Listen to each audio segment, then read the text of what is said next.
Happiness begins not with what you have, but with how you live. Imagine this. You wake up to a quiet morning, the sun warming your face, and for a moment, there's no rush, just gratitude for being alive. This is the essence of what the Stoics believed. Marcus Aurelius once wrote, "When you arise in the morning, think of what a privilege it is to be alive, to breathe, to think, to enjoy, to love." Happiness, they taught us, isn't found in material possessions or fleeting pleasures. It's cultivated through health, purpose, and the way we treat ourselves and others. Think of the love and care you show a dear friend in their time of need. Now imagine turning that same compassion inward, to your own life. The Stoics didn't see self-care and love as indulgence. They saw them as essential acts of discipline and wisdom.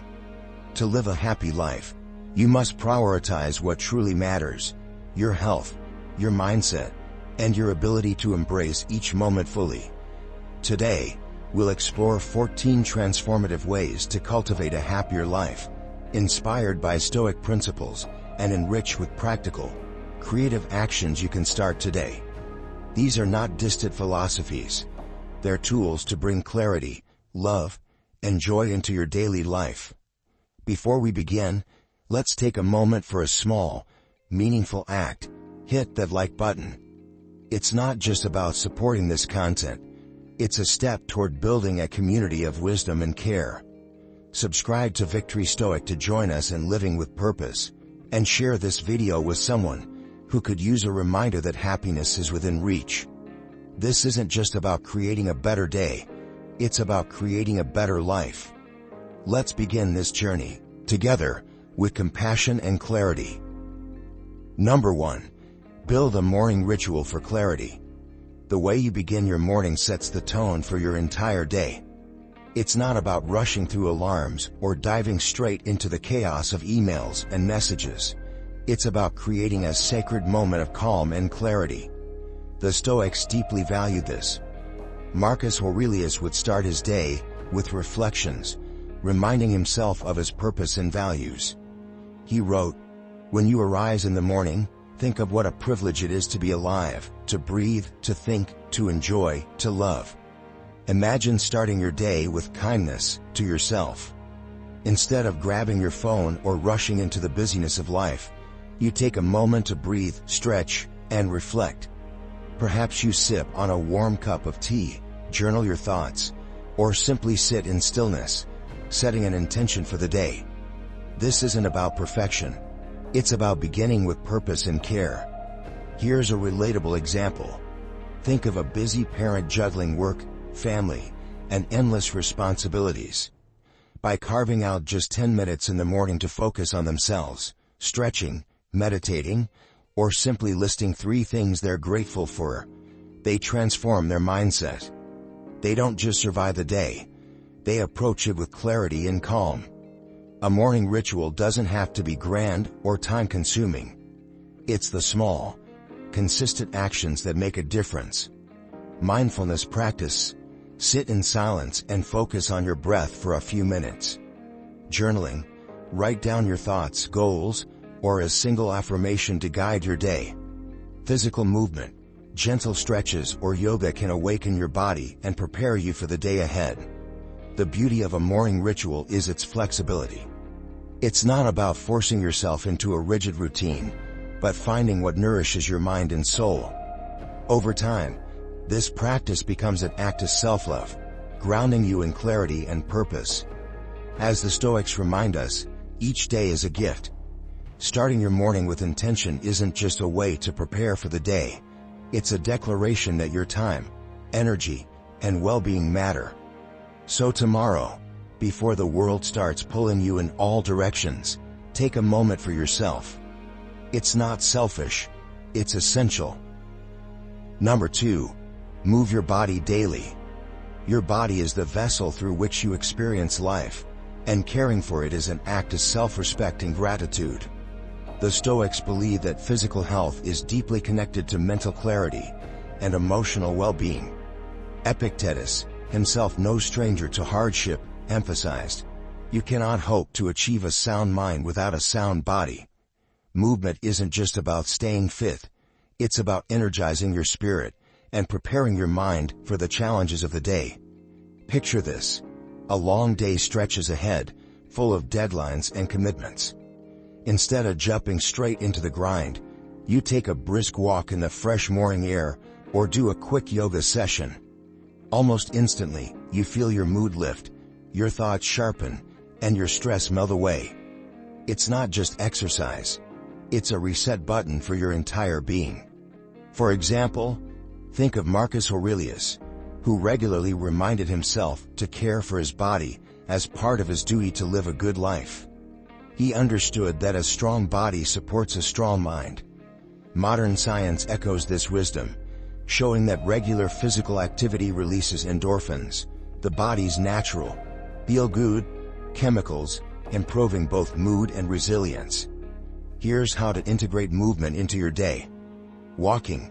Take a 20-minute walk during lunch or after work. Walking not only benefits your body, but also clears your mind. Stretching or yoga. Gentle stretching in the morning can awaken your body, while yoga combines mindfulness and movement for a holistic start to your day. Home workouts. A quick workout session, bodyweight exercises, dancing, or even cleaning energetically can recharge you in minutes. The key isn't intensity, it's consistency. Choose activities you enjoy so they feel less like a chore and more like a gift to yourself. Whether it's walking your dog, riding a bike, or dancing around your living room, the goal is to move with joy and intention. Moving your body isn't just about building strength or burning calories. It's about honoring the connection between your physical and mental health. As the Stoics teach us, your body is part of your responsibility. Treat it well, and it will reward you with energy, resilience, and the ability to face life with vigor. So lace up your shoes, roll out the yoga mat, or simply step outside. The movement you choose today is an investment in your happiness tomorrow. Number 3. Show gratitude through a creative practice. Gratitude isn't just a fleeting thank you. It's a way to rewire your brain for positivity and joy. The Stoics knew this well. Marcus Aurelius often reflected on his blessings, even in the face of hardship, writing, "When you arise in the morning, think of what a privilege it is to be alive." Gratitude, they believed, wasn't just a practice, it was a mindset.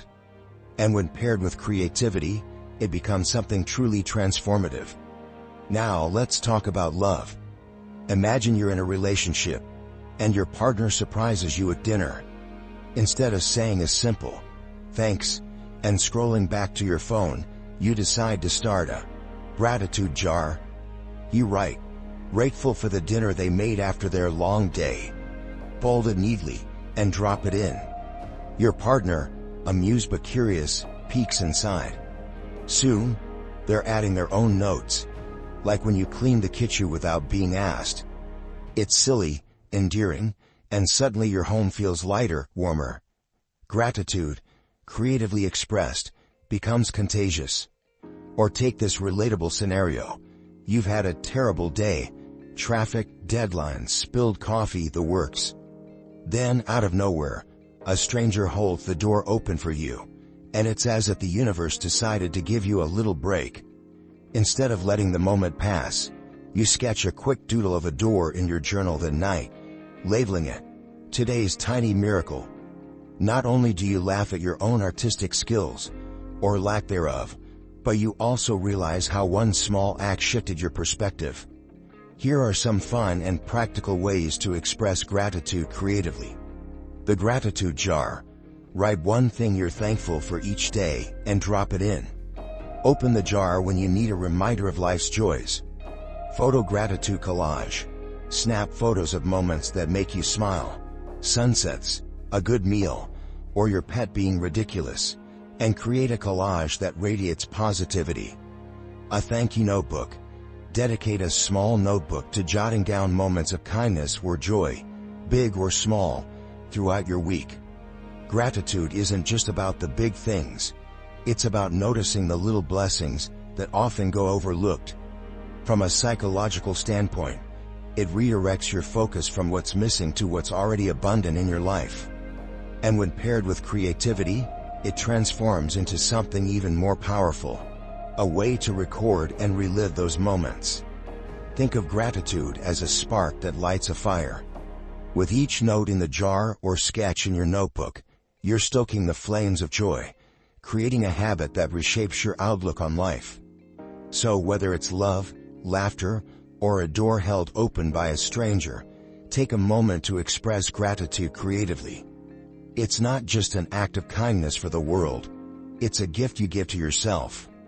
And as Marcus Aurelius might remind us, what we give thanks for grows brighter in our hearts. Number 4, learn to say no with grace. Happiness often depends on knowing when to say no. Protecting your time and energy is not selfish, it's necessary. The Stoics believe that living in alignment with your values meant avoiding distractions and obligations that pull you away from your purpose. Seneca captured this perfectly when he wrote, "If a man knows not to which port he sails, no wind is favorable." In other words, if you don't prioritize what matters, everything else will consume you. Picture this. A friend casually asks, "Hey, can you help me move this weekend?" You're already stretched thin, but guilt creeps in. Before you know it, you've agreed. And now your Saturday is filled with heavy boxes and awkward small talk about their furniture choices. But imagine this instead. You pause and reply, "I'd love to help another time, but I can't commit this weekend." No guilt, no overcommitment, just a boundary, clearly and kindly set. Or take a humorous scenario in a relationship. Your partner suggests a double date with that couple, the one where you have nothing in common except that you both own phones. You could say yes, and endure a night of strained conversation about their recent trip to literally anywhere you don't care about. Or with a smile you can say, "That sounds fun, but I was hoping for a quiet evening together. Let's rain check." Suddenly, your evening is yours again, and no awkward stories about Steve's chili recipe need to be endured. Saying no doesn't have to be harsh or awkward. Here's how to master it with grace. Be honest but polite. Use phrases like, "I appreciate the offer, but I have other priorities right now." Set boundaries without guilt. Remember that saying no to others is saying yes to yourself. Offer alternatives, if appropriate. If it's something you genuinely want to support later, suggest a different time or way. From a psychological perspective, learning to say no empowers you to take control of your time and energy. It reduces stress, prevents burnout, and allows you to focus on the things that truly bring joy and meaning to your life. Here's the Stoic secret. Every time you say yes to something that doesn't align with your values, you're saying no to something that does. By learning to say no with kindness and confidence, you protect your time for the relationships, goals, and passions that truly matter. So, the next time someone asks for your time or energy, pause and ask yourself, does this align with my priorities? If the answer is no, say it with grace and move forward without regret. As Seneca reminds us, time is the only thing we can't get back. Don't waste it. Number 5. Plan weekly adventures in nature. There's a healing magic in nature, a timeless reminder of how small we are and how vast life can be. The Stoics revered nature as a source of clarity, renewal, and wisdom. Marcus Aurelius often reflected on the beauty of the natural world, reminding himself to stay grounded amidst the responsibilities of ruling an empire. He wrote, "Look at the trees, the hills, the rivers. They are serene in their purpose. Can you be any less?" History offers a beautiful example in Theodore Roosevelt, the 26th President of the United States. Known for his rugged adventures, Roosevelt found solace and strength in the wilderness. After facing the devastating loss of his wife and mother on the same day, he retreated to the Dakotas. There, amidst the rolling plains and under vast, open skies, he rediscovered his sense of purpose. Nature didn't erase his pain.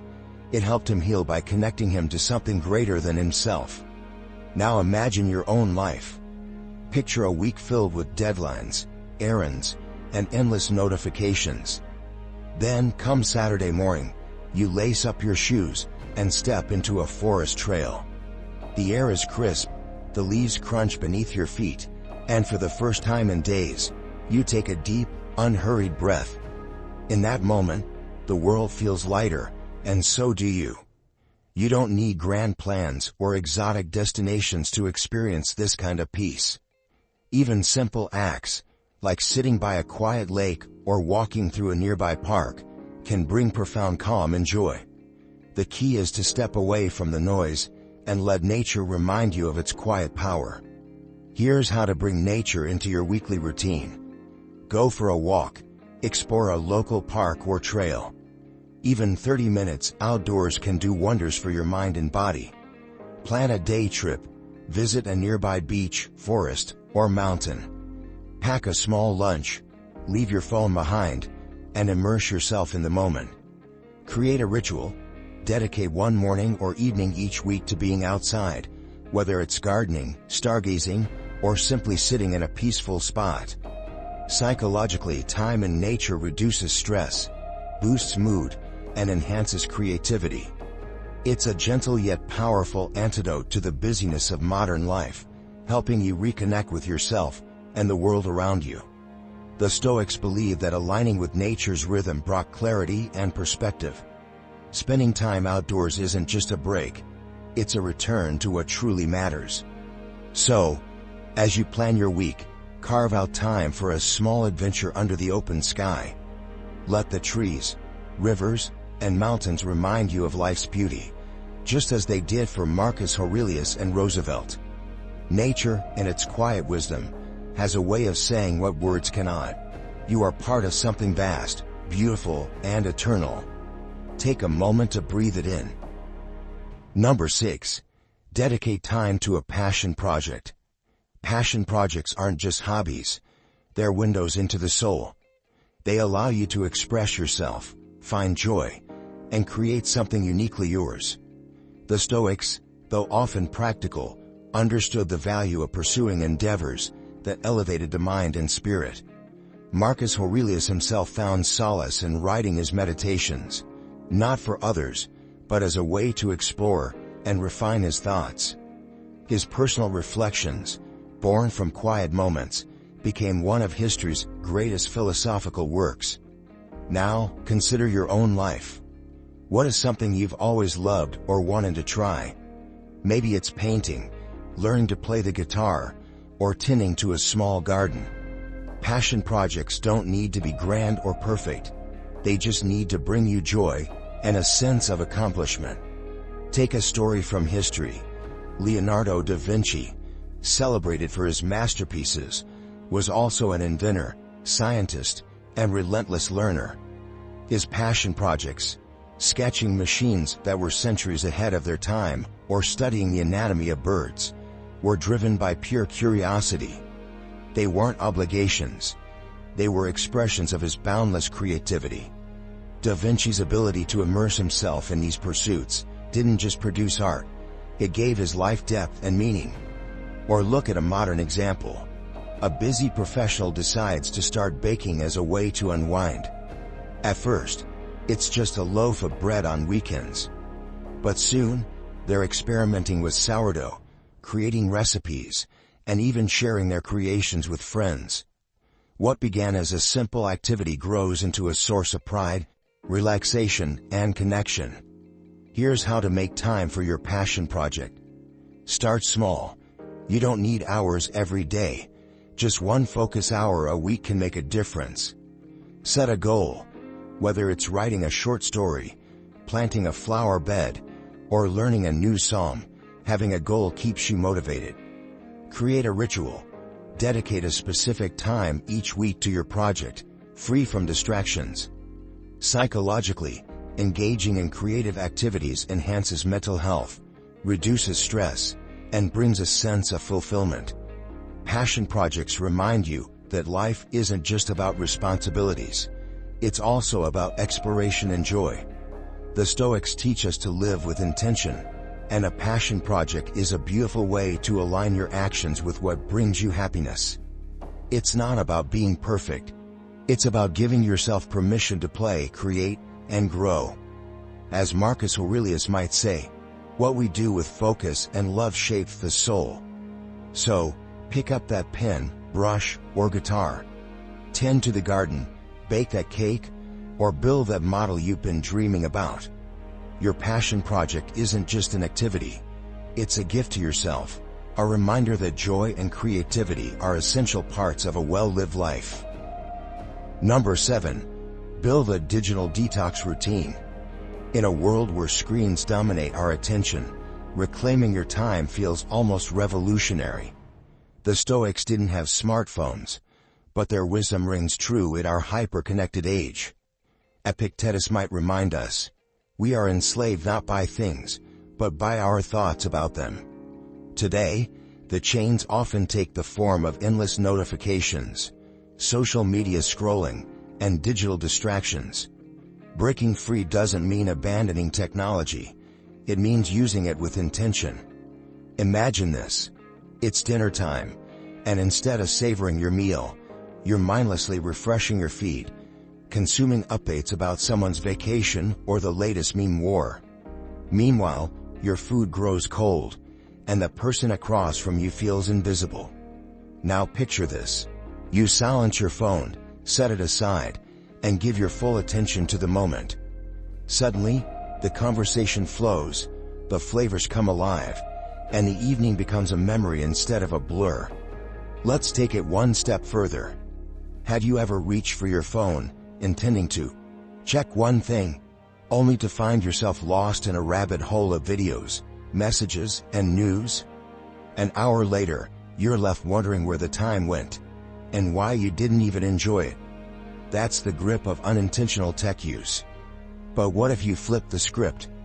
What if you decided when and how to engage with your devices, rather than letting them dictate your time? History offers us a striking parallel.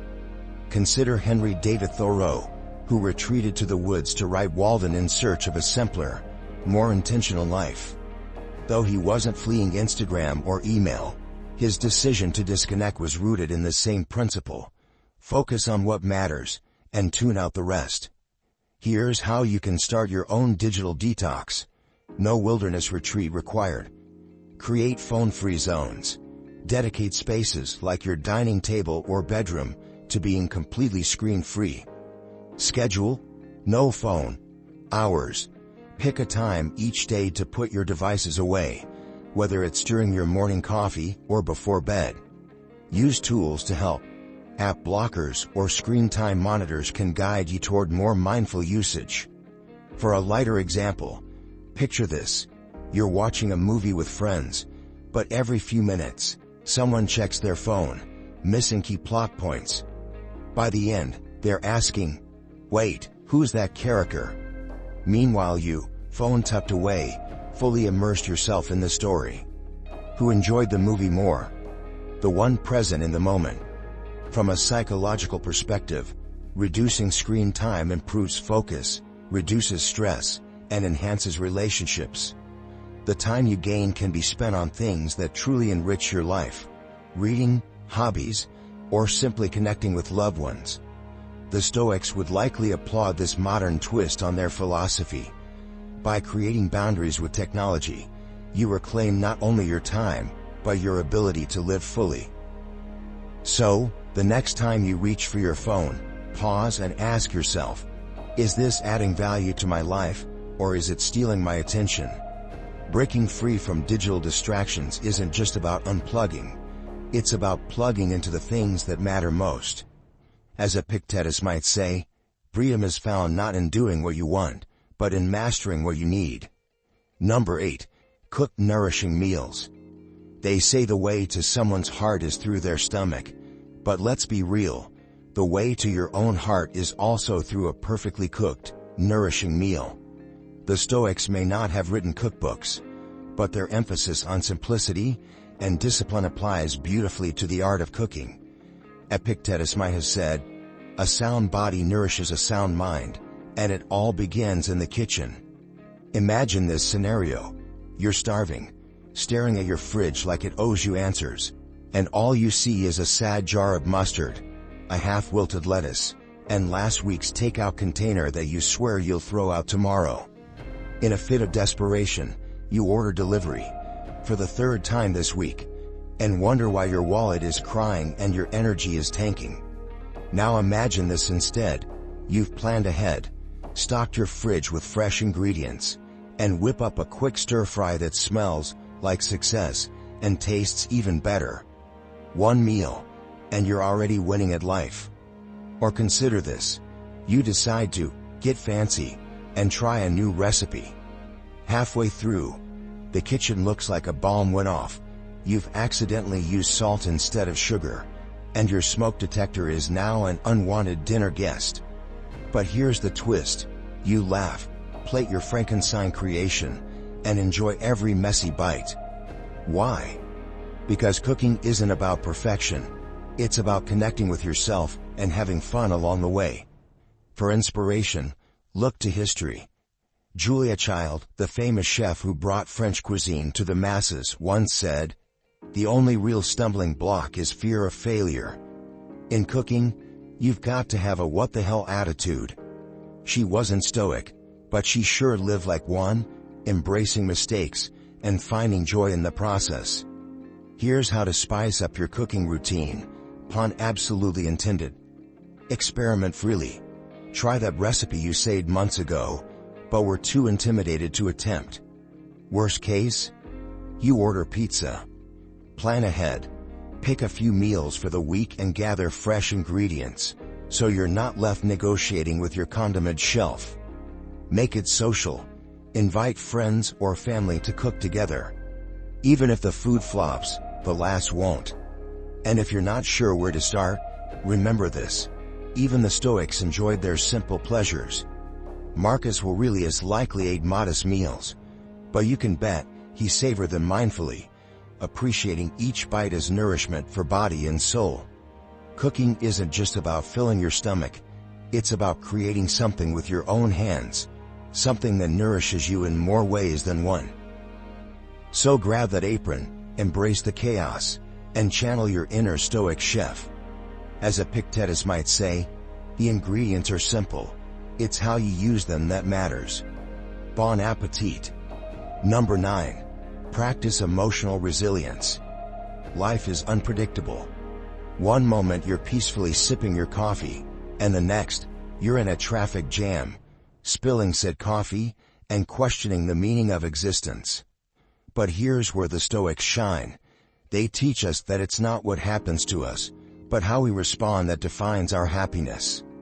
Marcus Aurelius put it best. You have power over your mind, not outside events. Realize this, and you will find strength. Emotional resilience isn't about suppressing feelings. It's about managing them with grace. Imagine this. You're stuck in line at the grocery store, and the person ahead of you is paying with a bag of loose change, counting each coin as if time itself will wait. Your first instinct? Eye-rolling, grumbling, maybe even muttering something under your breath. But instead, you take a deep breath, channel your inner Stoic, and think, this is an opportunity to practice patience. Suddenly, what felt like an annoyance becomes a chance to grow. Let's make it personal. Picture a heated argument with your partner about, let's say, the right way to load the dishwasher. You're ready to launch into a monologue about their flawed methods.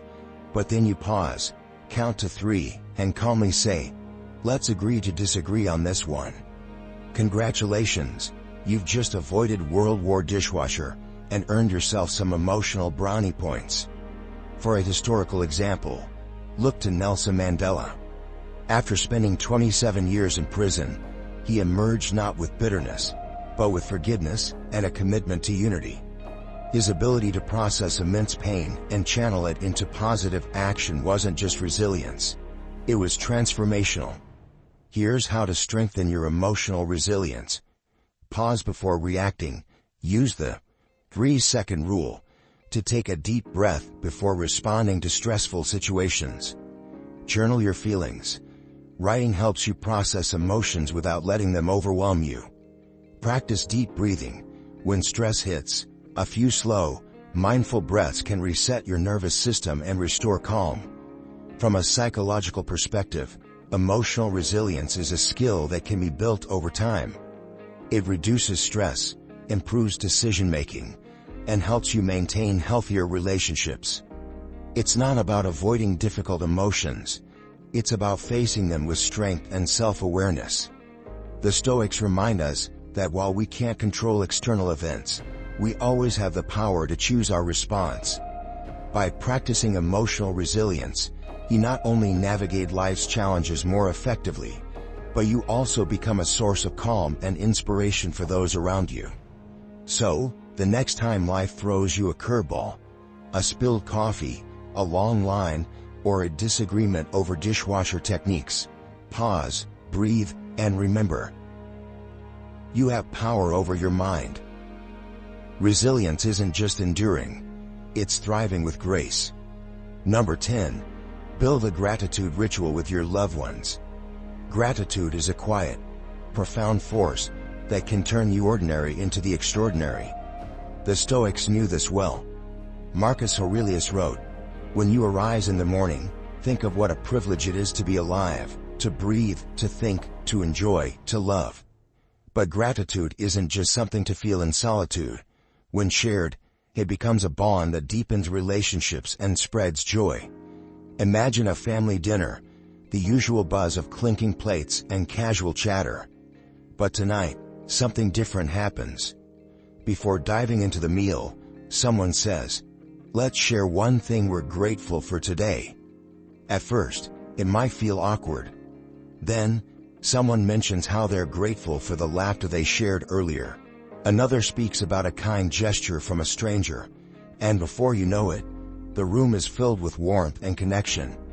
Gratitude, spoken aloud, transforms the table from a place of routine to a place of meaning. Consider a historical moment. In the darkest days of World War II, Winston Churchill gathered his closest advisors for dinner. Despite the tension and chaos of war, they often began meals by toasting to the small victories of the day. A bridge held, a breakthrough in strategy, or simply surviving another day. These moments of shared gratitude didn't just boost morale. They reinforced the bond between those who carried the weight of a nation. Here's how you can create your own gratitude ritual. Start small. During a weekly family meal or gathering with friends, invite everyone to share one thing they're grateful for. Make it creative. Write gratitude notes and place them in a jar to be read aloud during special moments. Expand the practice. Include gratitude for challenges that help you grow, turning even struggles into opportunities for reflection. Psychologically, expressing gratitude together strengthens relationships, fosters emotional intimacy, and builds a positive atmosphere. It's a reminder that, even in the busiest or hardest days, there's always something worth celebrating. The Stoics believed that gratitude wasn't just a fleeting emotion, but a practice to be cultivated daily. When you share it with loved ones, it becomes more than an individual exercise. It becomes a legacy of connection and joy. So the next time you gather with your family or friends, pause for a moment of gratitude. Speak it aloud. Celebrate the small joys and the big victories. Let it remind you that life, in all its complexities, is a gift. As Marcus Aurelius might say, gratitude is the anchor that steadies the soul and the bridge that connects us all. Number 11. Volunteer and give back. There's a kind of happiness that can't be bought or earned. It's the joy of giving, of knowing you've made someone else's life a little better. The Stoics believed deeply in serving the greater good. Seneca wrote, "Wherever there is a human being, there is an opportunity for kindness." Acts of generosity don't just uplift others. They transform you, giving your life a deeper sense of purpose and fulfillment. Imagine this. It's a crisp Saturday morning, and instead of sleeping in, you're at a local shelter, handing out meals to people in need. The work is simple, but the smiles you see, the gratitude in their eyes, it fills you with something money or accolades never could. You leave that day not just with sore feet, but with a full heart, knowing you've contributed to something larger than yourself. Let's bring in history. Think of Albert Schweitzer, a Nobel Peace Prize laureate, who left a comfortable life in Europe to build a hospital in Africa. He once said, "The only ones among you who will be truly happy are those who have sought and found how to serve." His dedication to serving others not only saved lives, but gave his own life profound meaning. Or take a modern example. A busy professional spends their afternoons mentoring underprivileged kids, sharing not just knowledge but hope for a brighter future. While their work schedule is demanding, they find these hours to be the most rewarding part of their week, reminding them of what truly matters. Here's how to start giving back. Choose a cause you care about, whether it's homelessness, education, animal welfare, or the environment. Pick something that resonates with your values. Start small. Dedicate just one afternoon a month to volunteering. It's not about quantity, but consistency. Make it personal. Offer your unique skills, whether it's touring, organizing events, or simply lending a listening ear. From a psychological standpoint, helping others reduces stress, boosts mood, and fosters a sense of connection. It shifts the focus from personal struggles to collective purpose, reminding you of the power of human compassion. The Stoics remind us that we are all interconnected. To serve others is not just a moral obligation, but a path to true happiness. It's in these acts of giving, whether big or small, that we find ourselves. So take a step towards service. Volunteer at a shelter, mentor someone who needs guidance, or support a cause close to your heart. As Seneca would say, "No act of kindness, no matter how small, is ever wasted." And in giving to others, you just might find the greatest gift of all, a life rich with purpose and love. Number 12. Practice weekly reflection. A Sunday evening, the time when you finally stop and think, what even happened this week? Reflection is a Stoic superpower, a chance to turn the mess of daily life into something meaningful. Seneca, a master of this practice, would likely smirk at how modern life leaves us too distracted to pause. He advised, "As it is a great thing to learn, it is also a great thing to reflect." Now imagine this. You're sprawled on the couch after a week that felt like a whirlwind, missed alarms, forgotten passwords, and one too many awkward Zoom calls. Instead of diving into yet another binge-watch session, you grab a notebook and ask yourself 3 questions. What went well? What didn't? And what can I do better? At first, it feels odd. But as you write, patterns emerge, aha moments, small victories, and a few, "Oh no, never again" decisions. Reflection isn't just a mental cleanup. It's a growth hack. For an epic historical example, let's revisit Marcus Aurelius, the philosopher-emperor who governed the Roman Empire by day and wrote deeply personal reflections by night. He didn't just pen his meditations to sound wise, he used them to navigate his own doubts, failures, and aspirations. Marcus wasn't just running an empire, he was managing the empire of his mind. But let's get real. Not every reflection session will feel profound. Some might just result in a list of things like, "Stop buying 3 p.m. coffee, I don't even drink," or "Don't text Steve back immediately. He's not going anywhere." And that's fine. Growth comes from small realizations too. Here's how to master the art of weekly reflection. Set the mood. Dedicate a quiet evening, Sunday is great, with your favorite drink and no distractions. Ask the big 3. What went well? What could I improve? What's next? Write it down, even if it's just bullet points. Putting your thoughts on paper helps you see patterns and progress. Psychologically, weekly reflection boosts self-awareness, encourages learning, and keeps you aligned with your goals. Plus, it's an excellent way to vent about the ridiculous things that went sideways without needing to call your mom for the 5th time that week. The Stoics believe that growth starts with honesty, especially with yourself. Reflection isn't about wallowing or nitpicking. It's about celebrating progress and addressing blind spots. Think of it as a gentle pep talk with yourself, where you acknowledge both the triumphs and the face palms.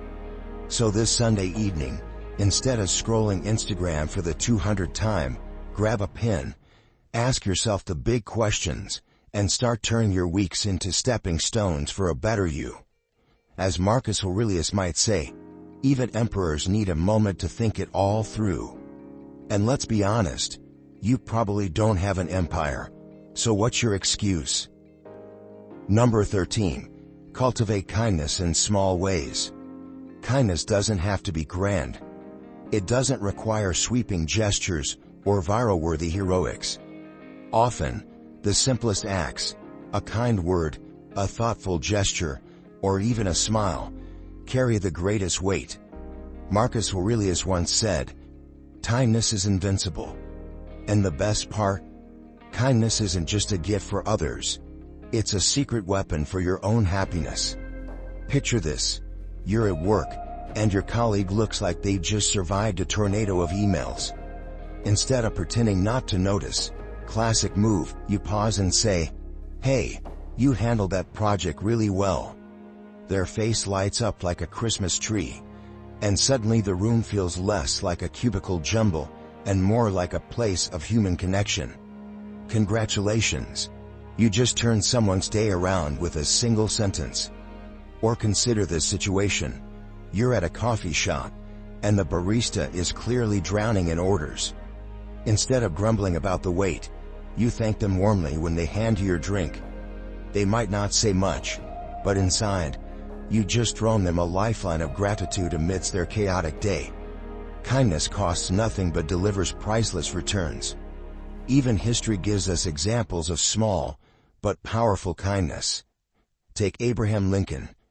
During the Civil War, Lincoln often wrote letters of encouragement to grieving families, thanking them for their sacrifices. These notes weren't required. They were gestures of humanity in the face of great suffering. They didn't end the war, but they brought comfort where it was desperately needed. Here's how to sprinkle kindness into your daily life. Compliments on the go. Whether it's a coworker, a friend, or even a stranger, a sincere compliment can change someone's entire mood. Check in. Send a quick text to a friend you haven't heard from in a while. It's a small effort that makes a big impact. Random acts of kindness. Hold the door open, let someone merge in traffic, or pay for the coffee of the person behind you in line. Psychologically, kindness triggers a release of oxytocin, the feel-good hormone, creating a ripple effect of positivity for both the giver and the receiver. It's a win-win, like a free therapy session wrapped in goodwill. The Stoics taught that kindness wasn't a weakness but a strength, a choice to rise above pettiness and negativity. It's not about being a saint. It's about recognizing the humanity in others and acting on it, one small gesture at a time. So start small. Compliment, check in, hold the door. With each act, you make the world just a little bit brighter, not just for others, but for yourself. As Marcus Aurelius might remind us, even the smallest spark of kindness can ignite a fire of goodness in the world. Go ahead, be the spark. Number 14. Make space for play and fun. Somewhere along the way, we decided that play was just for kids, and adults had to stick with the serious business of paying bills and pretending to enjoy office small talk. But the Stoics, even with their wisdom and discipline, understood that life isn't meant to be a relentless grind. Seneca himself advised, "We must indulge in relaxation and lighten the cares of the mind with pastimes."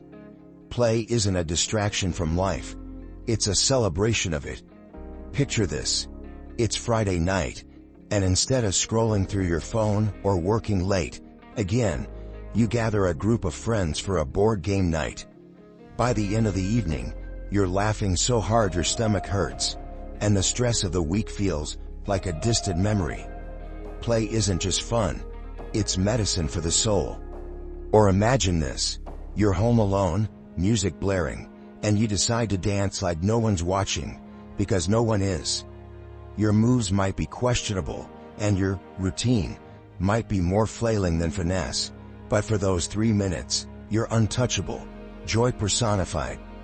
Even history gives us playful examples.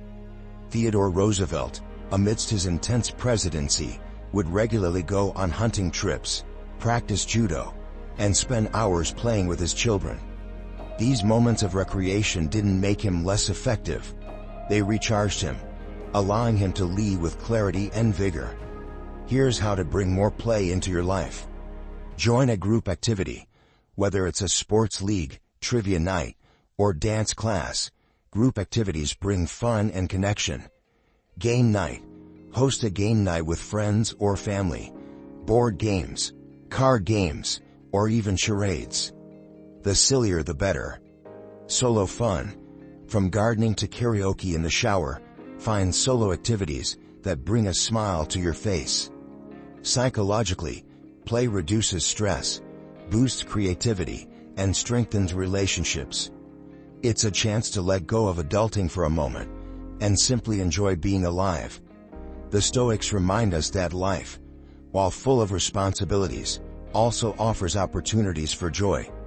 To play is not to waste time, it's to honor the gift of it. Balance isn't just about working hard, it's about remembering to enjoy the fruits of that work. So schedule your playtime like you would a meeting or a deadline. Make space for the activities that make you laugh, light up, and let loose. As Seneca might remind us, life is too short to take everything seriously. Let yourself laugh, and let yourself live. Conclusion. Happiness isn't found in grand, sweeping changes. It's built through small, intentional actions. It's the quiet consistency of choosing health, gratitude, kindness, and purpose over chaos and distraction. The Stoics taught us that true joy is cultivated not by chasing after it, but by living a life in alignment with what truly matters. These 14 practices are not just habits. They are stepping stones to a life of balance, fulfillment, and everyday happiness. Now, it's your turn to reflect. Which of these practices resonates most with you? Will you start your mornings with clarity, explore gratitude with loved ones, or rediscover the joy of play? The first step toward a happier life begins today, and the choice is yours. If this video has inspired you, don't keep it to yourself. Hit the like button and subscribe to Victory Stoic, where we embrace timeless wisdom and practical strategies for living well. Share this video with someone who needs a reminder that happiness is within reach. Remember, happiness isn't a destination, it's a habit, built one action at a time. The Stoics believed that living with intention was the key to fulfillment, and together, we can create a life that reflects this truth. Let's commit to these small, deliberate steps and inspire each other to live with joy, purpose, and resilience. As Marcus Aurelius might remind us, the happiness of your life depends on the quality of your thoughts. Let's think, act, and live better, together.